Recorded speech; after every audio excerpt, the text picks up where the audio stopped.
At 5:17 a.m. on May 2nd, 2005, one of the most secure jails in America quietly failed.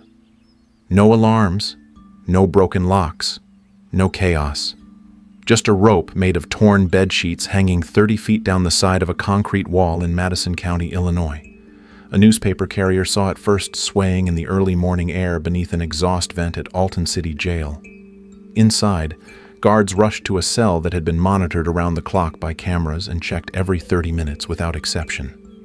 The lights had never turned off. The surveillance system had never blinked. And yet the inmate assigned to that 9 by 12-foot cell was gone. In his place, a carefully shaped dummy under the blanket, a stainless steel ceiling panel sliced open with surgical precision, and a blind spot no one had noticed before.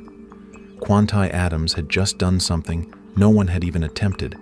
He had escaped from a maximum security facility built in 2002 with state-of-the-art technology designed to eliminate human error. So, here's the question that would grip investigators, corrections officials, and eventually millions of viewers. How do you cut through steel under constant surveillance, conceal the damage inches from discovery, and walk out of a building engineered to be inescapable? The answer isn't strength. It isn't luck. It's observation patience, and the willingness to turn every weakness, no matter how small, into leverage. Quanti Adams didn't enter Alton City Jail thinking about escape on day one. He entered thinking about systems.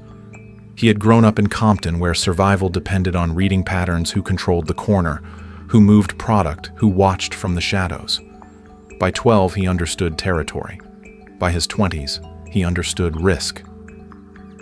When the FBI sting collapsed his $1.4 million marijuana deal and a federal judge handed down a 35-year sentence, the message was clear. This was supposed to be the end of his story. But prison doesn't just confine the body. It exposes the architecture of control, and Quanti began studying that architecture like a blueprint. In a 9 by 12-foot cell under fluorescent lights that never shut off, with a camera recording every breath and guards checking in every 30 minutes, most men would see a cage. He saw a schedule. He listened to the echo of boots on concrete, measured the cadence of patrols, memorized the slight delay between the electronic buzz of doors unlocking down the tier. He noticed which officers lingered and which rushed, who looked into cells and who merely glanced. Then he saw it, the smallest imperfection in a system obsessed with perfection, a 12-inch blind spot directly behind the camera's field of view. 12 inches in a room designed to eliminate privacy. 12 inches that represented oxygen in a sealed environment. And beneath the calculation was something deeper, something that sharpened his focus into something almost dangerous: his daughter. He had learned about her the night he was arrested, a child he had never held, never seen take her first step. In that sterile cell under artificial light, he imagined her growing up believing her father was just another statistic. The thought burned hotter than steel. Escape wasn't only about freedom anymore. It was about rewriting a narrative that had been written for him since childhood. The system believed it had quantified him: sentence length, inmate number, risk category. Quanti believed the system had underestimated him. And in that narrow blind spot, both physically and metaphorically, a strategy began to form. Once Quanti identified the blind spot, the idea of escape stopped being fantasy and became engineering. Alton City Jail had eliminated almost every conventional weakness: no loose fixtures, no unattended tools, no dark corners. If he was going to break through steel, he would need to manufacture opportunity from nothing. The request went out hidden behind a postage stamp coded in language that looked innocent to anyone reading it. A relative on the outside followed instructions precisely. Weeks later, a hardback book arrived in the mailroom. It passed through modern scanning systems, through hands trained to detect tampering, and into the housing unit. Concealed inside the spine was a single hacksaw blade, the size of a finger, the value of a key. Holding it for the first time, Quanti understood that possession alone wasn't victory. Time was the real enemy. Guards performed bed checks every 30 minutes without fail. Cameras captured every movement in his 9 by 12-foot cell. One mistake would add decades to his sentence, so he turned the process into ritual. 60 seconds of sawing into stainless steel. Stop. Pace the floor to simulate normal movement. Listen for the echo of boots on concrete. Another 30 seconds. Stop again. Hide the blade instantly if a shadow passed the door. Night after night, the faint metallic rasp became the soundtrack of his obsession. The ceiling resisted him at first, cold, unforgiving, but steel yields to persistence. Shavings fell like gray dust. The opening widened by fractions of an inch. As the cut deepened, a new danger emerged visibility. A hairline crack in a prison ceiling is not subtle. Kwantai became a chemist with commissary supplies, mixing bars of soap with clear toothpaste until the paste matched the ceiling's pale tone. He smoothed it carefully over the seam, blending damage into uniformity.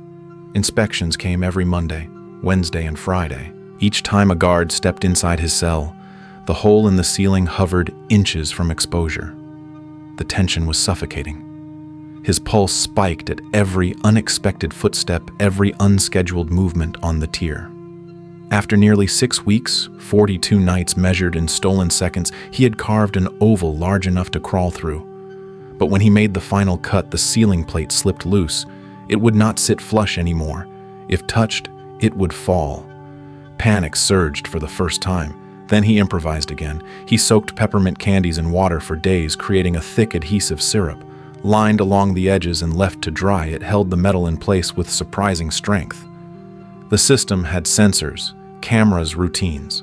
Kwantai had patience observation and an almost surgical refusal to quit.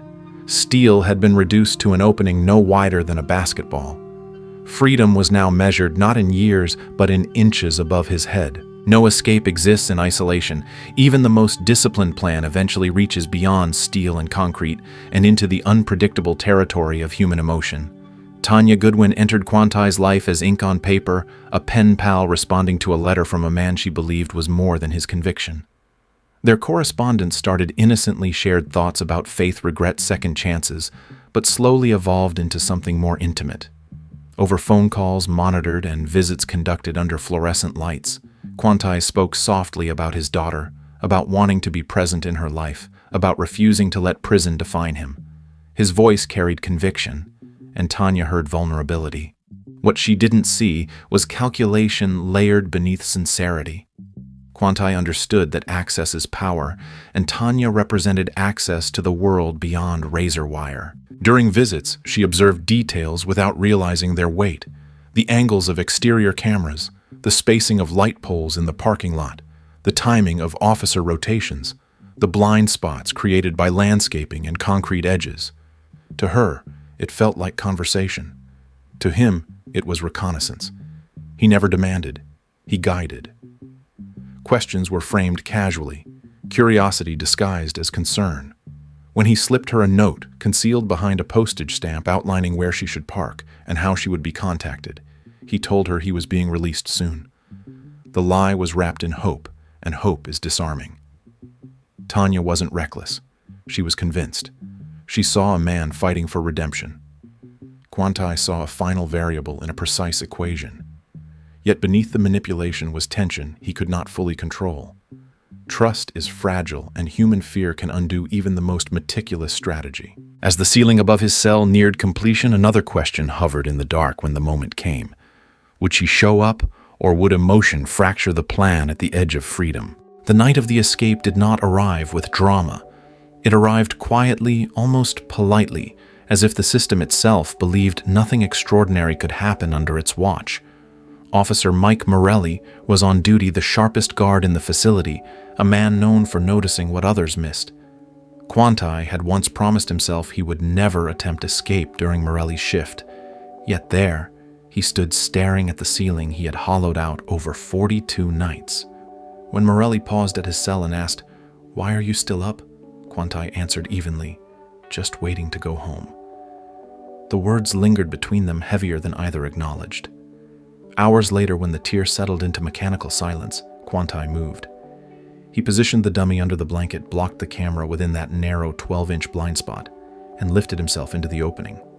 The crawl space above was suffocatingly dark, boxed in with pipes and dust. For a split second, doubt pierced him. What if it led nowhere? He pushed forward anyway, metal scraping against his shoulders, breath-shallow heartbeat roaring in his ears. When he finally forced apart a barrier and saw a faint wash of streetlight filtering through the vent, it felt unreal, almost sacred. He tore his prison blanket into strips he had braided into a rope, secured it, and lowered it through the opening. 30 feet below was asphalt and uncertainty. As he began to descend, a truck drove past the perimeter road, headlights flooding the vent in white glare. He froze mid-air, pressed against concrete, praying the light would move on. It did. He continued down, palms burning, muscles trembling. At 8 feet from the ground, his grip failed, and he dropped, pain shooting up his legs as he hit hard. No sirens, no shouting, just the sound of his own breathing. He ran, across gravel, across open ground, toward the car parked where the note had instructed. Tanya sat inside. For one unbearable second, the doors remained locked. Her hesitation sliced through him sharper than steel. Everything, 6 weeks of calculation, years of regret, the image of his daughter balanced on that pause. Then the click of the unlock echoed louder than any prison buzzer. He slid into the passenger seat. They drove across the bridge into Missouri City lights shrinking behind them. For the first time in 16 years, Quantai Adams was outside the walls. Freedom lasted 2 hours. Freedom did not feel like a cinematic triumph. It felt fragile, temporary, almost borrowed. Instead of driving through the night and putting hundreds of miles between himself and Illinois, Quantai made a decision that would unravel everything. They stopped at a roadside motel in Wentzville, Missouri. The adrenaline that had carried him over concrete and across state lines began to fade, replaced by exhaustion and the illusion of safety. Inside the room, he turned on the television. Every major network was already broadcasting the escape. Helicopter footage, analysts speculating, his name scrolling across the screen. The system he had outmaneuvered was now fully mobilized. Investigators moved with urgency, retracing steps, analyzing surveillance logs, reviewing phone records. One detail surfaced quickly: repeated calls to a single number before the breakout, Tanya Goodwin. When she returned home, law enforcement was waiting. Under pressure, confronted with the reality of federal charges and conspiracy accusations, the emotional bond that had carried her across that bridge fractured.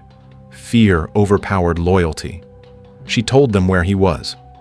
Back at the motel, Quantai sensed something before he heard it. The shift in air, the subtle noise outside the door. Then it happened fast. A violent knock, a crash. Officers stormed the room with weapons drawn. Quantai lay on the bed, gripping the sheets, not as an engineer or strategist, but as a man who understood the window had closed. 2 hours. That was the total measure of his physical freedom. The flaw had not been in the steel, nor in the cameras. It had been human, and human variables are always the hardest to control. Prison the second time felt different.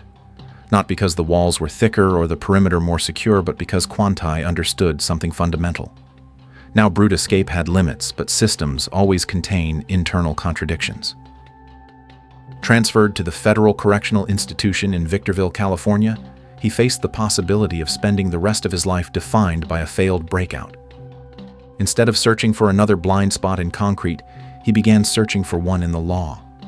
He dismissed his legal team and immersed himself in federal case law, constitutional arguments, procedural errors, studying transcripts the way he had once studied guard rotations. The same patience that carved through stainless steel now carved through legal precedent. Motion after motion, appeal after appeal. Years passed, measured not in desperation, but in disciplined research. On July 24, 2020, after serving 16 years of a 35-year sentence, Quantai Adams walked out of prison through the front gate, not as a fugitive, but as a free man following a successful appeal. The second escape required no rope, no blind spot, no deception, only relentless persistence. Reuniting with the daughter he had once imagined under fluorescent lights was not cinematic perfection. It was awkward, emotional, raw. Freedom demanded rebuilding trust, rebuilding identity, rebuilding purpose. Quantai redirected the same intelligence that once manipulated circumstances toward mentorship and accountability. speaking to young men at risk of repeating his path. His story became a book, then a film, then a cautionary blueprint. The lesson wasn't simply that systems can be beaten, it was that transformation is harder and far more powerful than escape. Quanti Adams proved something that makes institutions uncomfortable. No system is flawless, no structure is immune to human intelligence, and control is often an illusion of confidence. But his story is not just about beating surveillance cameras or cutting through steel, it's about what happens after the adrenaline fades. Escaping a building is one thing. Escaping the patterns that built your life is another.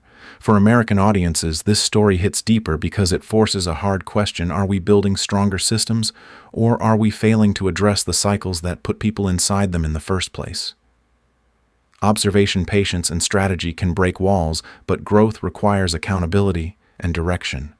If this story made you think differently about resilient systems or second chances, share it with someone who needs that reminder.